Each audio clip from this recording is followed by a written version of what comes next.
An exceptionally awful year of Beat the Bookie continues on. That is, if you enjoy the hosts making money. I'm today's host, Luke Burgess.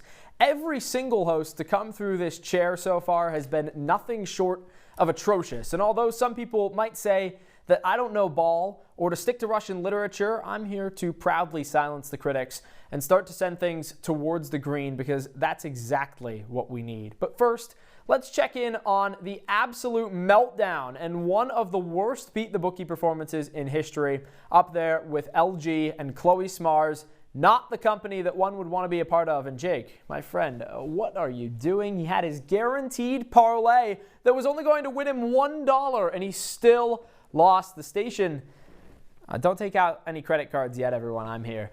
Let's take a look back at everyone so far, and we've got Nico sitting gloriously in first place with minus $20. It has been an embarrassing showing, really, to say the least so far. Arnav and JV in tandem, minus 22, and of course Jake sitting all the way down there at the bottom. It's been a rough go so far, but I'm here to save everyone. Do not worry, because it's time to beat the bookie. Hey, Jerry, you better yell! Show me the money! Show me the money! Despite the atrocities that have been committed each and every week so far, our games of the week are nothing short of glorious. We begin our slate with a top-shelf 3 versus 7 battle, Indiana at Autzen. The Ducks playing perhaps better ball than even a year ago when they were the top team to beat in the land for much of the season. Some outrageous jerseys are certain, and another certainty, Dante Moore's Heisman push continues at the cost of the Hoosiers' undefeated run ending just a bit earlier this season. Give me $10 on Oregon at minus 7.5. If you were tuned into No Pulp several weeks ago, then you would know one thing. I got plenty of flack for saying that there were no true challengers in Ohio State's way on the road to back-to-back national championships. Well, in the weeks that have passed since, I have not received the praise that I rightly deserve for being so correct. Some were fooled by the mirage that Drew Aller and Penn State were going to be a serious challenge to Ryan Day's staff. Fortunately, if you said that now, everyone would know that you're nuts. The Buckeyes roll on to a 6-0 start on the road against the Fighting Illini, $15 to the Ohio State University at plus 14.5.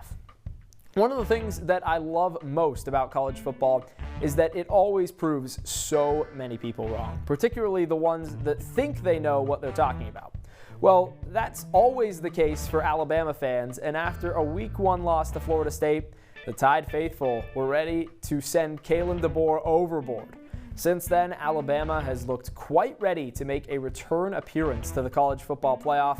Despite that, a very difficult stretch stares down Ty Simpson and co. as SEC play rolls on. That starts with a trip to Memorial Stadium to meet Mizzou. The only difference between the Tide and the Tigers, a loss. Although that may well be changed this Saturday.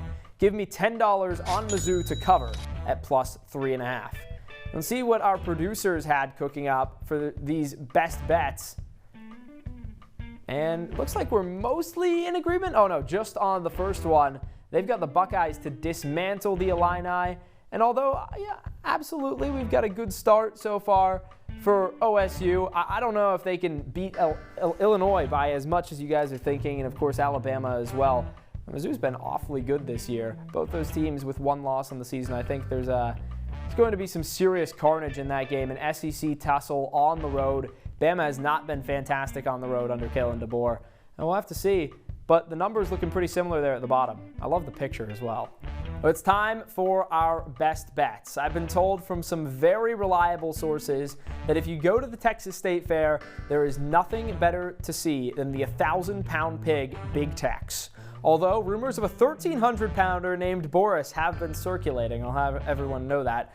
The show is still really all you could ever ask for, but this Saturday, Big Tex gets his big break. That's because more than 90,000 people will be in attendance, not to eat corn dogs and admire swine that weighs half as much as a regular-sized sedan, but rather to watch the Red River rivalry. Texas and Oklahoma, one of the best showdowns in the sport where future NFLers show off every year. One of those projected future pros is Arch Manning. He hasn't quite had the year that everyone expected. I believe his settling in process will continue. It just won't explode this week. I'm taking $15 on Oklahoma at +1.5.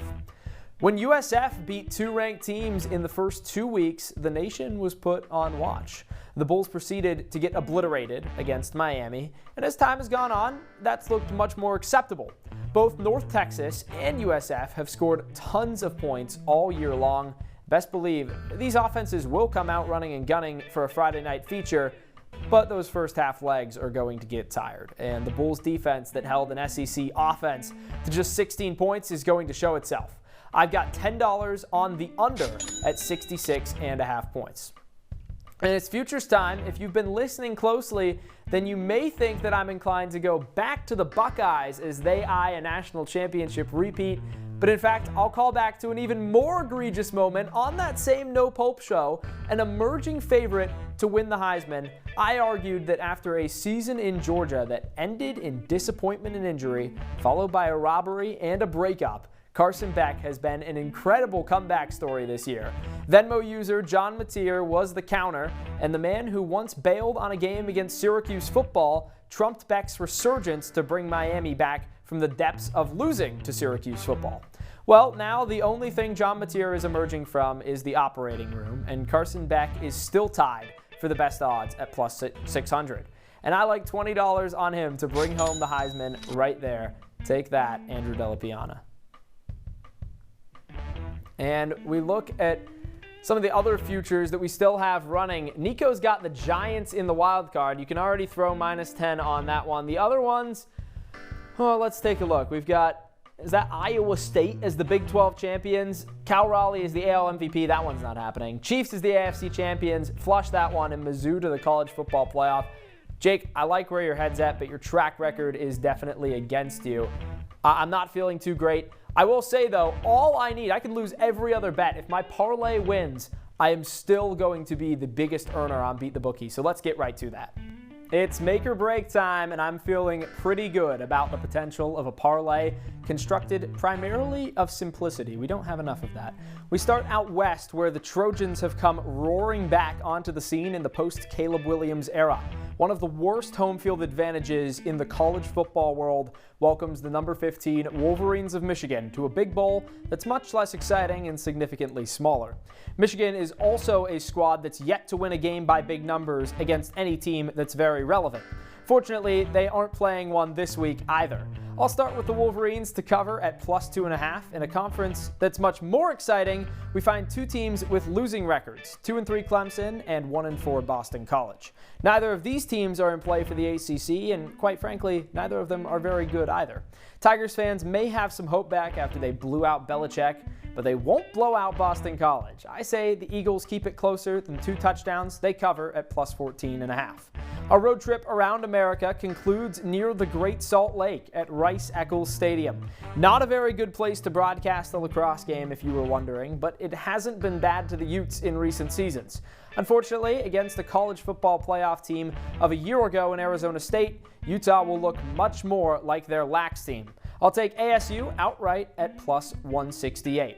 That's $20 to win $174.75, or more importantly, far more than anyone on this program has won all season long. And we'll look back at some of these picks for today's show. Oregon to cover at -7.5 against Indiana. Ohio State and Illinois, got number 17 Illinois covering at +14.5. Missouri to cover at +3.5. And Oklahoma in the Red River rivalry. They're ranked number 6. I've got them to cover at +1.5. South Florida and North Texas, the under in a game with 2 very good offenses, but one of them will fall stagnant. Carson Beck, $20 to win the Heisman. And there's that parlay right at the bottom. Michigan +2.5, BC +14.5, and Arizona State to win outright against Utah at +168. That's all the time we have for today's show on Beat the Bookie. Hopefully, we can finally win some cash. I know we're deep in the red. Don't break out a new credit card yet. Luke Burgess is here to save you. Thanks to our producer, Griffin Bloomstein, and Adam Hipsky, our sports director, Adam Avon. I'm Luke Burgess saying so long.